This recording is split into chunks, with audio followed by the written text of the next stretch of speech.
Bonjour, l'État.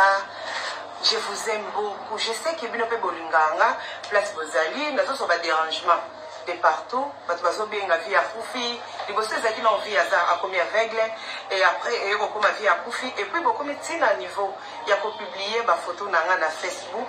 Vraiment, nous avons décidé. Et ça n'a pas si ma casse. Si à tel point que nous avons bien la là. Nous avons battu comment réagir.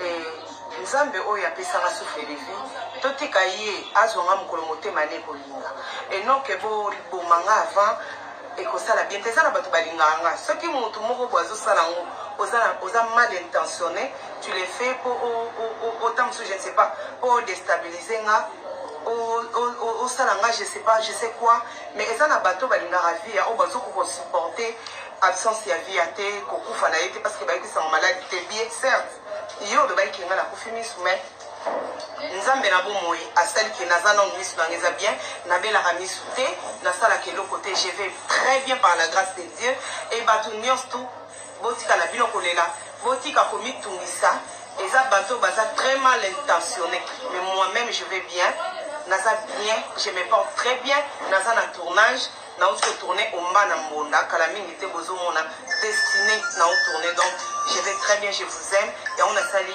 vidéo ya mba pour comprendre que je vais bien voilà bisous à tout le monde.